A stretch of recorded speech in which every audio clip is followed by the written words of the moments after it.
बंटवारा division of labour का आप मतलब लिखो आपकी थ्योरी के मुताबिक।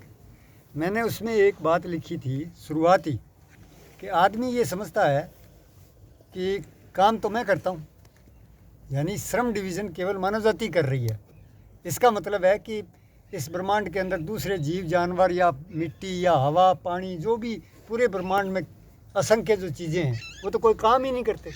काम तो ये बंदर ही कर रहा है बस सारा जो कर रहा है। पहले ये कंसेप्ट टोटली रॉन्ग है। पहले ये समझ लो कि इस ब्रह्मांड का ज़र्रा ज़र्रा काम कर रहा है, और अगर वो काम ना करे तो आप कुछ भी नहीं। अगर हवा काम ना करे, हवा 1 मिनट के लिए जवाब दे दे कि मैंने मेरा काम नहीं करना, हम तो सब मर जाएंगे, सब मर जाएंगे। पानी ने जो काम नहीं करना तो हम तो 24 घंटा भी ज़िंदा नहीं रहेंगे। भोजन ने काम नहीं करना तो रवानगी हमारी जल्दी हो जाएगी। साफ पहले तो मानव जाति को जो ये गलतफहमी हो गई कि हम ही विद्वान हैं, हम काम करना जानते हैं, इसलिए इसके दिमाग में जो नियंत्रण की बात फिट बैठ गई है कि मेरे में अक्ल ज़्यादा है, इसलिए मैं चाहूँ जैसे प्रकृति को उपयोग करूँगा, नेचर को, और चाहूँ तो जिसमें ज़्यादा अक्ल है वो कम अक्ल वाले को चलाएगा। बच्चे को भी हम घर से शुरू कर लो। आप घर से जब बच्चे को हम ये कहते हैं कि बेटा इधर नहीं जाना, आगे इधर आग से जल जाएगा, तब भी वो देखता है फिर नहीं मानता, चलता है। तो एक तो तरीका है कि उसे बार बार समझाना। ये विक्रम समझ यार, बात मैं बहुत बेसिक कह रहा हूँ, बहुत बेसिक बात है ये कि जब हम बच्चा आग की तरफ जा रहा है और मेरे जैसा गुस्सेल आदमी कि इधर क्यों जा रहा है, फिर भी हो जाए तो उसको थप्पड़ मार देगा। बाद में बुढ़ापे में क्या करेगा, बुढ़ापे में कहेगा कि मैंने बच्चे से पानी मंगाया था, तो कहता है बुढ़ा दिया तो था अभी। मैंने कहा अच्छा, जब तूने थप्पड़ मारा तब नहीं सोचा था कि धीरज से इसको काम में मतलब उसको तैयार करता, तो आज ये जवाब नहीं मिलता। समझे ना बात? इसका मतलब हमारी गलती थी। हमने किसी को भी अगर हम नियंत्रण की कोशिश करेंगे तो रिज़ल्ट वैसे ही आना है। इसलिए प्रकृति के साथ इंसान ने किया क्या है, पहले यही आदमी था जो जंगल में सबसे शायद मैं वैसे ही कह रहा हूँ आपको, क्योंकि सोशोलॉजिस्ट जो समाज शास्त्री हैं या एंथ्रोपोलॉजिस्ट हैं जो मानव शास्त्र का अध्ययन करते हैं, उनके आइडिया डिफरेंट टाइप के हैं। मैं सारे आइडिया को छोड़ देता हूँ एक बार, मैं मेरे तरफ के थोड़ा बहुत मैंने पढ़ा उसमें। मतलब आदमी को कोई तो कहता है कि सबसे कमज़ोर था, आदमी ही सबसे कमज़ोर जीव था, क्योंकि आदमी के सामने सोच सकते हैं ये सही थी या गलत, मैं उसमें नहीं जाता एक बार, परंतु ये तो दिखता है कि हमारे लिए मच्छर भी खतरनाक हो जाता है, सारे दिन नींद नहीं लेने देता हमारे लिए। हम गुफा में घुसेंगे, ये जीव जानवर सारे के सारे ओपन में रहते हैं, सर्दी में मरे इनको गर्मी में, हमारी हम तो मर जाएं। अगर माद छोटे थे 6 महीने के, तब अगर 1 घंटे के लिए नींद ले में बच्चा उगाड़ा हो जाए तो सुबह ही निमोनिया मिलता है। इसका मतलब है कि ये बहुत ही कमज़ोर चीज़ थी इंसान, इसलिए इसने अपने अस्तित्व के लिए इसको ये यूज़ करना पड़ा। इसके पास कोई हथियार नहीं था, ना ताकत थी। बाकी सब जानवरों को किसी के डंक है, किसी के ताकत है, किसी के कुछ है, मतलब प्रकृति से मैं वो ज़्यादा सेफ था, ज़्यादा स्ट्रॉन्ग था, और हम सबसे कमज़ोर थे। परंतु एक स्टेज पर जब हमने इसको यूज़ किया, क्योंकि रात भर हो सकता है कई बार तो नींद ही ना, एक बिच्छू ही आ जाए ना नीचे, अरे वो सर करे पत्तों में, तो कभी पेड़ पे चढ़ो और कभी उतरो और कभी कुछ करो। मतलब आदमी की शायद सोच सकते हो कि कितनी बुरी हालत थी, और खाने का पता नहीं था। रोज़ाना नई जगह जाना है, वो कोई खेती तो 10,000 साल पहले आई है, लाखों साल पहले तो वो ऐसे ही घूमता था। आज वहाँ गया, उसको यही नहीं पता था क्या खाऊँ क्या ना खाऊँ, जहरीला खा गया तो मर जाऊँगा। खाने की चीज़ कौन सी है, ये फल खाने का है कि नहीं है, ये कंदमूल फल खाने का है कि नहीं है, हैं? पर और वो मतलब घूमता था इस धरती के ऊपर। मैं बात इस पे आ रहा हूँ कि जब आदमी ने दिमाग से काम लिया तब उसने औजार बनाना सीखा। एक तो ये काम किया, ये कहते हैं एंथ्रोपोलॉजिस्ट, ये कहते हैं। एक उसने क्या किया कि वो हाथों से जब फ्री हुआ तभी मतलब पैरों पे खड़ा हुआ, हाथों से काम लिया, औजार बनाए, और उसके बल पे उसने टेक्नोलॉजी का भी विकास किया, और मानव समाज आपस में कि हम साझे बगैर हमारा अस्तित्व नहीं है। इतना पशुओं को इतना साझा नहीं करना पड़ता जिंदा रहने के लिए। जंगली जानवरों को रहते हैं, वो भी झुंड में रहते हैं, पर उनको इतना ज़्यादा यूनाइट करने की ज़रूरत नहीं होती जितनी हमको ज़रूरत है। इसलिए हम गण कबीले फिर राजाओं की रियासतें बनाते बनाते आगे बढ़े हैं। और दो पॉइंटों पर हमने जो हमारे साइड में जो गलती हुई है वो क्या हुई है कि हमने ज्यों मजबूत हुए हम दो चीज़ों की ताकत पे, एक टेक्नोलॉजी से और अकल कह दो, ज्ञान कह दो, जो भी इसको ज्ञान कहोगे कि इसको दुर्ज्ञान कहोगे, अब पता नहीं चलता। क्योंकि अब तो ऐसे लगता है कि जो ज्ञानी है वही तो मरवा रहा है अब। इसलिए मैं उस पर नहीं जाऊँगा, आप नॉर्मल समझो इसको कि एक तो आदमी को ज्ञान हुआ और उससे उसने औजार बनाए और उसके बाद उसने समाज का, छोटा समाज फिर बड़ा समाज गठन करता गया। पर इस दौरान इसने दो काम किए। इसने गुटबंदी, एक तो प्रकृति के खिलाफ तो ये गुटबंदी की जीव जानवरों के खिलाफ कि ये मेरे को मारते हैं तो इनको तो किनारे करना, इनको मतलब इनको कंट्रोल करना है। तो एक तो जानवरों को कंट्रोल करना, पूरकता नहीं कि ये मेरे सहयोगी हैं, साथी हैं, ये भी जिंदा रहें, मैं भी जिंदा रहूं, ये भी सुखी रहें, मैं भी सुखी रहूं। इस एटीट्यूड में रहा है ये एटीट्यूड, परंतु इसमें कमी होती गई, यानी लगातार कमी होती गई इस एटीट्यूड में। ये पुराने टाइम तो अपन देखते हैं ना, धार्मिक विचारों में या पुराने वक्त में जीव जानवर के प्रति दया करो, ये करो, वो ज़्यादा थी। अब थोड़े ही, अब तो प्रॉफिट नहीं है। अपन गौ माता कहने वाले 1 मिनट में गऊ को घर से शॉर्ट मार के निकालते हैं, मरे चाहे कहीं भी। मतलब यह है कि आदमी जाति किधर गई? एक तो गई कि नेचर का जो बायो लाइफ थी उसके प्रति उसका जो एटीट्यूड है वो नियंत्रण करने का, पैसे कमाने का बनता चला गया है।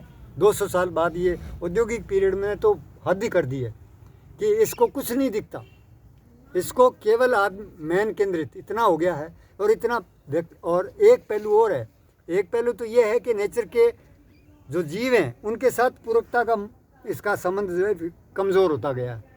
दूसरा इसका संबंध ये रहा है कि आदमी और आदमी के संबंध में ये लड़ता तो पहले भी रहा है, गुटबाजी तो पहले भी करता रहा, क्योंकि एक गण दूसरे गण से लड़ता था, एक कबीला दूसरे कबीले से लड़ता था, और फिर वो गण जब कबीले बन गए फिर रियासतें बन गई, फिर बादशाहतें बन गई, फिर देश भी बने। परंतु हमेशा गुटबंदी के थ्रू। और उसके बाद ये राष्ट्र वाली गुटबाजी तो ऐसी बनी है कि 2 महायुद्ध इन्होंने कर लिए, 2 महायुद्धों के, और लगातार ये युद्ध, बहुत ज़्यादा युद्ध जो हुए हैं वो पूंजीवाद के बाद हुए हैं, बहुत ज़्यादा। पहले युद्ध हुए हैं उनका ड्यूरेशन गैप ज़्यादा था, कम हथियार भी कमज़ोर थे। इसके बाद तो ये निरंतर गुटबाजी और बड़ी गुटबाजी पर ज़्यादा नुकसान करवाया है इसने। और राष्ट्रवाद की नाम की जो चिड़िया है ये इस वक्त यहाँ पहुँच गई है कि पूरी मानव जाति, चाहे भले ही पूरे एक दूसरे से अंतर्निर्भर हो गए, सब जुड़ गए, सारी दुनिया जुड़ गई है, परिवार के तरीके से है। ये तो मैं बार बार कहता हूँ, ये तो आप सुनोगे कि एक भी काम दुनिया का, एक छोटी सी सुई नहीं बनती किसी एक राष्ट्र से।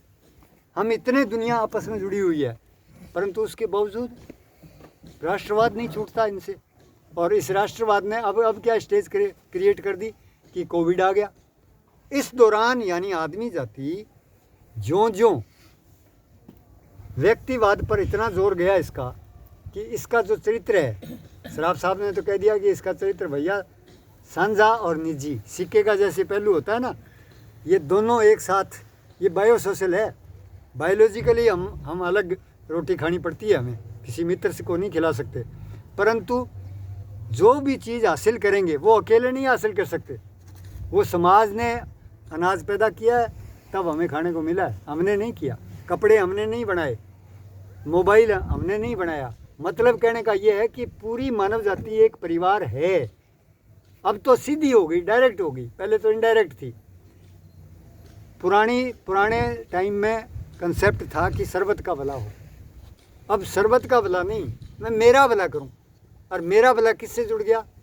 इस पूंजीवाद ने ये जोड़ दिया कि भैया सत्ता जिसके पास होगी, पैसा जिसके पास होगा, इसलिए ज़्यादा से ज़्यादा हर आदमी कोशिश करो, हर गुट कोशिश करे कि मेरे पास व्यक्तिगत तौर पे सत्ता और पैसा ज़्यादा है, मेरे परिवार के पास ज़्यादा है, मेरे गुट के पास ज़्यादा है, मेरे देश के पास ज़्यादा है। यानी गुटबंदी, हर जगह गुटबंदी करके, और शरबत के भले पर ध्यान जो है वो उसको गौण, शरबत का भला तो यूँ ही फॉर्मेलिटी हो गई है। अब वो सुनो, अब गुरुद्वारे में सुनो गुरुओं की बात, करना नहीं है उस पर चलना तो किसी ने है ही नहीं ना। चलना है गुटबाजी पर, कि हम सोचें, गुरुद्वारे में भी गुटबाजी है बिल्कुल, और हम ये ना सोचें कि पूरा जीव जगत कैसे इस धरती पर रहेगा, इस धरती का जीवन कैसे बचेगा, इस पर नहीं सोचना। ये तो बहुत ही आदर्श बात है, ये तो ऐसे ही है, मतलब कम दिमाग वाले का काम है। ये तो अपने जैसों का काम है कि शरबत का भला सोचो। गुरुओं ने सोचा, उन्होंने कहा, वो किसी ने नहीं मानी, हमने भी नहीं मानी, पर अब हमारे मजबूरी हमें समझ आ रही है कि काम तो नहीं बनेगा, बर्बादी तो हम साथ ही जाएंगे। यानी इसका मतलब ये है कि आदमी को दो बात नहीं समझ में आई। एक तो प्रकृति से या पूरी बायो लाइफ से, इस धरती के हवा पानी ज़मीन जंगल जीव जानवर से हमारा रिश्ता क्या है। जीने और मरने का रिश्ता है एक साथ, ये रिश्ता यूँ नहीं है। अगर वो नहीं जिंदा रहेंगे, हम नहीं जिंदा रहेंगे, ये बिल्कुल साफ है। इसको हम समझ नहीं पा रहे, मानव जाति समझ ही नहीं पा रही। होमोसेपियन का दिमाग जवाब दे चुका है इस बात से। दूसरा इस बात से दे चुका कि हम बायोसोशल हैं, हमारा सामाजिक और निजी दो पहलू हैं। अगर हम इन दोनों को नहीं जोड़ सके, कहाँ तक जोड़ना है इसको विश्व तक जोड़ना है। पूरे विश्व की अगर हम व्यवस्था, पूरी सामाजिक व्यवस्था विश्व की अगर प्रो नेचर प्रो पीपल नहीं बना सकते तो जीवन जावन नहीं है। यहाँ 10 साल बाद तो किसी ने नाम ही नहीं लेना। 10 साल बाद तो आपाधापी ये मचेगी, कोई तो इसी स्थिति में पहुँच जाएगा गरीब कि भैया अब तो बस मर जाएं, ठीक रहे। डिप्रेस्ड हो जाएंगे लोग, बिल्कुल आंखें ऊपर आसमान की तरफ देखते देखते बैठे बैठे मर जाएंगे।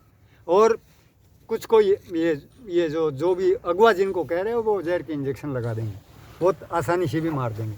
ये बिल्कुल विश्व व्यवस्था इतनी खतरनाक स्थिति में जा रही है कि विद इन 10 और 15 ईयर्स में हम सोच नहीं सकते वो घटनाएं होने वाली हैं। और ये नियंत्रण की पूरी कोशिश कर रहे हैं कि चाहे हम 100-200 करोड़ बच जाएं तो बच जाएं, क्योंकि प्रकृति का जो साधन है वो जवाब दे चुके हैं। कोयला पेट्रोल गैस तीनों ने जवाब दे दिया है कि धरती की तुम सारी पेट्रोल गैस कोयला निकाल ही नहीं पाओगे, उससे पहले ही मार दूंगी मैं तुम्हें बाहर ग्लोबल वार्मिंग करके। वार्निंग है उसकी। तुम सोचते हो सारा पेट्रोल कोयला गैस निकाल लेंगे धरती से? औकात नहीं इंसान की कि वो सारा निकाल ले। वो 2/3 भी नहीं निकाल पाएगा, और उससे पहले उसकी मौत आ जाएगी इस धरती पर। मतलब इसका मतलब क्या हो गया कि वैज्ञानिक जो कह रहे हैं कि जो भी इस धरती के स्रोत हैं उनको अंतिम स्टेज तक इसने निचोड़ लिया है पूंजीवाद ने। इसलिए पूंजीवाद को समझ आ गया कि वो जो पूंजीवाद था पुराना, जो ये करता था कि उत्पादन करो और माल बेचो, शोषण करो लोगों का, भाई कंट्रोल करो इनको और इनका शोषण करो, वो कर लिया इन्होंने। अब स्टेज कहाँ आ गई कि अब शोषण काहे करें? जब प्राकृतिक संसाधन ही कम पड़ गए तो शोषण किसका करें? इसलिए पूंजीवाद की जो व्यवस्था है वो आगे चल नहीं रही। जो पूंजीवाद के 200 वर्ष के जो नियम थे ना कि प्रतियोगिता करो और उत्पादन बढ़ाओ खूब, वो तो टेक्नोलॉजी इतनी हायर बढ़ गई है। अब तो आर्टिफिशियल इंटेलिजेंस, रोबोट, कंप्यूटर से उत्पादन कितना ही करवा लो, खपाओगे कहाँ? खरीदने वाले लोग कहाँ हैं और नेचुरल रिसोर्स कहाँ हैं? ना आपके पास धरती पर अब प्राकृतिक संसाधन बच रहे हैं, ना आपके पास लोग वो हैं जिनको जिंदा रख सको, जिनको माल सप्लाई कर सको और जिनका शोषण कर सको। वो स्टेज ख़त्म है। इसीलिए इस वक्त सिट्टी पिट्टी गुम हो चुकी है पूरे पूंजीवाद की। एक वायरस तो एक बहाना है। वायरस क्या, 2008 के बाद ये हर 2-3 साल बाद जो भी संकट पहले आते थे दशकों में आते थे, 10 साल बाद आ गया और उसका वो साल 2 साल 3 साल 4 साल में हल निकालते थे, निकल जाता था पूंजीवाद से। 2008 के बाद लगातार 2020 आ गया। बिल्कुल भी आर्थिक, जिसको अपने इकोनॉमिस्ट जो हैं या मार्क्सिस्ट हैं कहते थे ना कि बंदी का हल कर लेंगे, मंदी हल नहीं हुई इनकी और हो भी नहीं सकती। और इन्होंने अब कोविड का बहाना लेकर के और जो जो चीज़ें ये नॉर्मल डेज में अगर करते तो कहते ये क्या कर रहे हैं, ये तो पूंजीवाद को ख़त्म कर रहे हैं। और इन्होंने क्या किया, सारी गाड़ियाँ बंद कर दी, सारी हवाई जहाज़ें बंद कर दी, फैक्ट्रियाँ बंद कर दी। ये हमारे और आपके जीवन के लिए नहीं किए, गलतफहमी में मत रहना। ये भी एक फैक्टर है, 10% 20% उसका भी योगदान है, क्योंकि फेल होने के बाद भी आदमी कितना भी गैर इंसान बन जाए मरता नहीं है, ज़ीरो नहीं होता। इसलिए किसी की इंसानियत, पूंजीवाद की इंसानियत मर चुकी, कितनी 70% मर चुकी, 80% मर चुकी, पर 10-20% तो इंसानियत मरती, ज़ीरो होने के बाद तो ख़त्म हो जाएगा डंगा। इसलिए इनका ये जो ये नाम लेते हैं ना कि हम लोगों के भले के लिए कर रहे हैं, लोगों का भला भाई साहब 20-30% है, उसके अलावा तुम्हारी भावना भी नहीं है। बाकी 70-80% तुम कंट्रोल और नियंत्रण पूरा मुट्ठी में करना चाह रहे हो कि हम चलाएं, जैसे ऐसा व्यवस्था बना दें कि हम जिधर ले जाएं लोग चू ना करें। ऐसी स्टेज में वो मतलब पावर तो उनके पास पहले भी थी, सेंट्रलाइज तो थी। ये जो डेमोक्रेसी है, जिसको ये राजनीतिक डेमोक्रेसी नाम देते हैं, पूंजीवादी डेमोक्रेसी नाम देते हैं, ये पहले ही अधिकार लोगों को बहुत नॉमिनल, बहुत मामूली अधिकार दिए हुए थी। और अब उनको और कम करना ताकि लोग किसी भी तरह की गतिविधि का कोई विरोध ना कर सकें, इसी स्टेज में मानव जाति को ले जा रहे हैं ये, और ये मानसिक तौर पे तैयार कर रहे हैं। तभी तो ये ऐसे फैसले लेते हैं।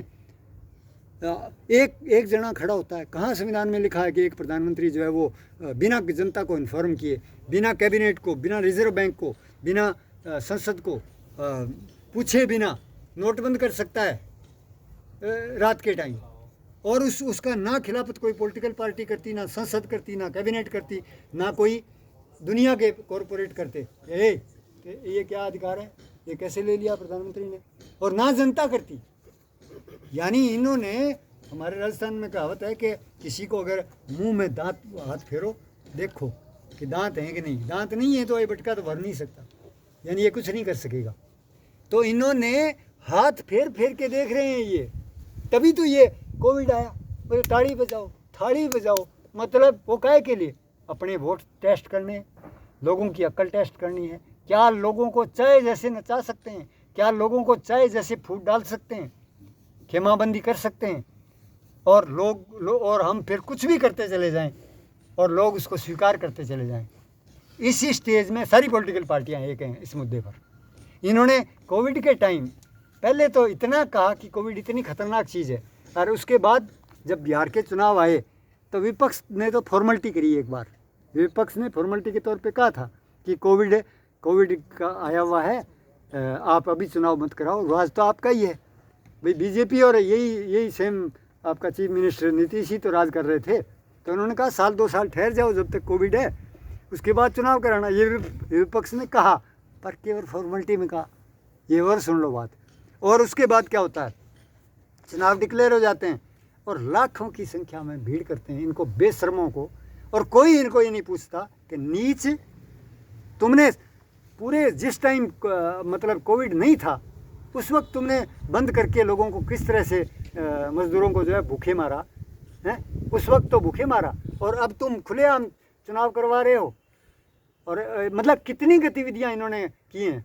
इसका मतलब क्या कर रहे हैं ये, कि इनको कोविड से क्या मतलब, इनके कोविड से मरे तो मरे लोग, इनको मतलब इस बात से है कि कैसे मुट्ठी में कर लें इनको, और कितने निपटाने हैं इस धरती पर। 1970 के बाद 68% जीव जानवर मछली ये टोटल ख़त्म हो चुके हैं। बायोडाइवर्सिटी जिसको बोलते हैं, ये जितनी अपनी यहाँ फसलें होती थी, जितने यहाँ घास फूस होते थे, सब गए। बस चावल झोना है, वो कितने दिन होता है, वो तो ज्यों ज़मीन ख़राब होती, पानी ख़राब हो रहा है, फिर तो इसका मतलब है कि बंजर, और जो ही जीएम आएगा, जेनेटिकली मॉडिफाइड आएगा, ठेका खेती आएगी, आप उनके बीच 5 साल में पूरी धरती ऐसी बंजर करेंगे। इसके उदाहरण है अमेरिका में। एक जगह मक्की 5 साल भिजवाई, वो पूरा 24-25 गांव थे इसके अमेरिका की, खाली करने पड़े, ज़मीन टोटल बंजर हो गई। पूरा पंजाब खाली करा देंगे, ठेका खेती यूँ थोड़ी है। और डबल इनकम नहीं, ट्रिपल इनकम कर देंगे। 5 साल में आपके पास जितने पैसे हैं ना, उसके ट्रिपल करवा देंगे, 3 गुणे। 3 गुने नोट जेब में डाल के, और कनाडा वनाडा, वैसे तैयारी तो पंजाबियों की पहले ही है, कोई कनाडा जा रहा है, कोई ऑस्ट्रेलिया जा रहा है, यहाँ कोई नहीं रहेगा। अगर ये, हाँ मतलब बड़े बड़े बेस्ट ढंग से इसको बर्बाद किया जाएगा टोटली। तो ये जो परिस्थिति इस धरती के ऊपर पैदा हुई है, ये परिस्थिति इसलिए पैदा हुई है कि आदमी जाति समाज 2 पहलुओं पर, कि एक तो ये पहलू नहीं समझ रही है कि हमारा नेचर के साथ रिश्ता क्या है, जीव जानवर के साथ, पर्यावरण के साथ हमारा रिश्ता क्या है। कंट्रोल का रिश्ता नहीं है, आपका जीने और मरने का रिश्ता है। आपके परिवार के मेंबर है सारा बायो लाइफ और आपका सारा पर्यावरण। इसको बचाए बगैर कुछ नहीं कर सकते। ये गई दुनिया, ये ऐसे मूर्खों के हाथ में लगी है, ऐसा मूर्ख एजेंडा मानव जाति ने पकड़ रखा है, और इसकी जो अगुवाई कर रहे हैं वो नमूने हैं, नमूने मेरे मुताबिक। और अब आओ दूसरा पॉइंट, कि आदमी का जो सामाजिक स्वभाव है, बायो सोशल है, इसका निजी भी है और सामाजिक है। एक सिक्के के 2 पहलू, दोनों साथ साथ हैं। अगर हम ये नहीं सोच सकते आज कि या तो सरबत का भला होगा और या स्वर्ग में स्वर्ग होगा, नहीं तो नहीं, कुछ नहीं हो सकता। ये जो कोई सोच रहे हैं, जो कॉरपोरेट सोचवा रहा है, कॉरपोरेट खुद सोचता है कि मैं गुटबंदी करके मैं सत्ता और पैसे से सुरक्षित हो जाऊंगा। हर आदमी को सोचवा रहा है पैसे पैसे। किसान यूनियन और पैसे क्यों मांग रही है? मरने के लिए मांग रही है, पता नहीं है उसको। वो सोचती है मैं कंपटीशन कर रही हूँ। किसान यूनियन तो ये सोच रही है भाई मैं मार्केट में कंपटीशन कर रही हूँ, सारे लूट के वो ले जा रहे हैं, हमें हमारे हिस्से का हमें लेना है। किसान यूनियन तो बेचारी यही सोच रहे हैं, किसान भी यही सोच रहे हैं। उनको नहीं पता कि इस कंपटीशन में निकलेगा क्या, इसमें से मौत निकलेगी। इसका अल्टरनेट विकल्प अगर आपको देना है तो एक बात जो आपने नीचे कही है ना, हमें मूवमेंट को ऊपर से कैसे शुरू करके नीचे लाना है और नीचे से शुरू करके ऊपर कैसे ले जाना है। इसमें एक साइड जो इन्होंने बयान की, मैं उसके और छोटे से बयान करता हूँ आपको। एक परिवार के अंदर एक मुखिया है, बूढ़ा बूढ़ी मुखिया है, उसके 2 बेटे हैं, वो जवान हैं, और एक बच्चे हैं। एक बात बताओ कि उस घर का डिवीज़न ऑफ लेबर, काम का बंटवारा अगर ऐसा है कि कोई बात पड़ोसी से कोई झगड़ा हो, भाइयों से झगड़ा हो, रिश्तेदारों से हो, कोई बात मतलब सोशल बार की हो, तो बापू से पहले, बापू सब बैठे और बापू बताओ हमें, और बापू बताए सबको, बेटे बेटी को, बच्चों को भी बैठा ले डेमोक्रेटिकली, और बापू गाइड करे उस मामले में, क्योंकि बापू को सारा पता है एक्सटर्नल इंटरनल रिश्तेदारी का, सबका रिश्ते का। और बच्चे का काम क्या है जवानों का, कि वो काम करें डट के खेती पर, वो बूढ़ा नहीं कर सकता, तो वो काम उसका है। बच्चों का काम क्या है कि उनको सुशिक्षित करना, उनको अच्छी शिक्षा दिलवाना, उनको मतलब बैठा के उनको सुसंस्कृत बनाना। यानी कल्चर के मामले में आप किस पे जोर दोगे? बच्चों पर। परिवार की बात बता रहा हूँ आपको। इसका मतलब है कि परिवार के अंदर आपकी 3 पंचायत साझी हो गई है। सांस्कृतिक पंचायत पर बच्चों पर ध्यान देना है, और बच्चे उसमें मेन प्लेयर होंगे, वो पढ़ेंगे हैं। नहीं बेटा ये अच्छा नहीं होता, तो वो फिर बेटा खुद ही कहेगा हाँ बापू ये अच्छा नहीं होता, हाँ भाई अच्छा नहीं होता। ये तीनों डिवीज़न ऑफ लेबर अगर जिस परिवार का बढ़िया है, बैठ के डेमोक्रेटिकली अगर करता है, वही परिवार तुलनात्मक तौर पे, वैसे गलतियां तो होती रहती हैं, गलतियों की कोई बात नहीं, परंतु सबसे बेस्ट अरेंजमेंट उसी परिवार का होगा। और जिस गांव में जिसकी जितनी योग्यता है, जिस आदमी की, अगर किसी की लड़ाई झगड़े करना, संबंध वगैरह कायम करना, उसमें कोई आदमी एक्टिव ज़्यादा है, तो कोई झगड़ा हो गया तो क्या यार फलाने आदमी, एक 5-7 आदमी होते हैं। मेरे गांव का एक आदमी ऐसा था कि कहीं झगड़ा हो, वो आदमी ज़रूर मतलब वहाँ छुटाने पहुँचता था, हैं। तो ऐसे लोग होते हैं मतलब हर गांव में। तो वो राजनीतिक काम है एक तरह का। और आप अगर जो शिक्षक हैं, वो तो कि बच्चों को कैसे पढ़ाना है, गणित में कमज़ोर है, इंग्लिश में है, तो कैसे इनको एजुकेट करना है, इसकी अलग कल्चरल कमेटी बने। यानी जितने लोग हों उनकी सारी योग्यता समाज के लिए काम में आए, इसको अपन पीपल एम्पावरमेंट कहते हैं, इसको अपन लोगों की भागीदारी कहते हैं। जब तक ये एटीट्यूड आप पैदा नहीं करोगे, या ऑर्गेनिक खेती कैसे करें अपन, खेती कैसे बचाएं अपन, इस पर आपको गांव-गांव में कमेटियां, मतलब जो जिसका जैसा इंटरेस्ट हो वो भागीदारी निर्माण की एक विचारधारा अगर दुनिया में डेवलप करनी ही पड़ेगी। हमारे पास दूसरा इन सरकारों की तरफ नहीं देखना। और ये काम सुन लो बात, ये जो बात मैं कह रहा हूँ, ये आप यहाँ तक नहीं रुक सकते, यहाँ करने कोई नहीं देता क्योंकि बिगाड़ देते हैं। ये मैंने मेरे गांव में पंचायत में किया था, सर्वसम्मति से सरपंच मैंने बनवाया था। एक बार अटेम्प्ट किया, फेल हो गया, पर उस अटेम्प्ट की वजह से दूसरे अटेम्प्ट में कामयाब हुए। परंतु उसके बाद मैं तो काम नहीं जा सका क्योंकि मेरे तो इसके बाद कुछ वक्त ही ऐसा ख़राब आ गया, शायद मैं गांव में होता तब भी कुछ नहीं कर पाता।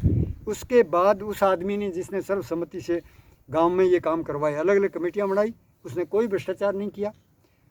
वो आदमी जब मैं गांव तहसील में मीटिंगें करने निकला तो मेरे को ये कहा कि कामरेड सुन ले, तेरे गांव ने हमारी तहसील को लूट लिया, क्योंकि तेरा गांव इतना यूनाइटेड था कि कोई भी अगर बीडीओ के पास कोई भी फंड आया, तेरा गांव ले ही गया, शाम दाम दंड भेद करके, चाहे प्रदर्शन धरना करके, चाहे रिश्वत दे के।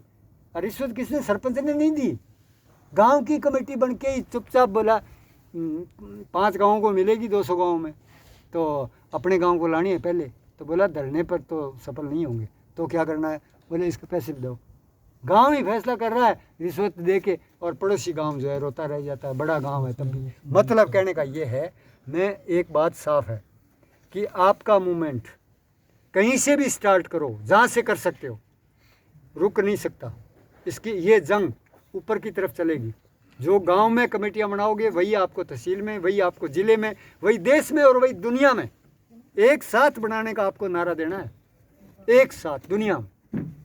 ये नहीं चल सकता ये जो चल रहे हैं। यानी कहने का मतलब ये है कि दुनिया के लोग जिंदा रहने का रास्ता दुनिया के लोगों ने निकालना है, विचारधारा से, समाजशास्त्र से निकालना है। करो डिस्कशन, पुरानी सारी थ्योरियों को किनारे करो, वो जितनी उनकी पॉजिटिव बात है वो हम ले लेंगे, वो तो लिए हुए हैं। और जितनी अपडेट नहीं है हमारी मॉडर्न थ्योरी जो हम कह रहे हैं, उसको डिस्कशन करवाओ। वर्ल्ड में कैसे डिस्कशन करवाएं, हिंदुस्तान में कैसे करवाएं, पंजाब में कैसे करवाएं, कहाँ से स्टार्ट करें, ये निर्भर करता है कि हमारे वर्कर कहाँ क्या मतलब कितना उसमें योगदान देते हैं, कहाँ से स्टार्ट करते हैं। अगर आप स्टार्ट करते हो कि नहीं ऑर्गेनिक खेती से हम खेती बचाने करेंगे, किसानों से शुरू करेंगे, कर दो, करो, इससे करो। पर इसका मतलब ये नहीं है कि आप पूरा विश्व का, जो मैं बात कह रहा हूँ, मुझे कहोगे मैं आपका सहयोग तो दूंगा उसमें, पर मेरा अगर 24 घंटे में 12 घंटे अगर लगाऊंगा, आपको 1 घंटा दूंगा, 11 घंटा पूरी दुनिया कैसे बदली जाए, पूरा सोशोलॉजी कैसे बदली जाए, इसके लिए मैं 11 घंटे काम करूंगा, आप मेरे से 1 घंटा ले पाओगे। क्योंकि सारा करे बगैर काम नहीं बनता, पार्ट से होल की तरफ जाना पड़ेगा, होल से पार्ट की तरफ। ये मैंने इसलिए वो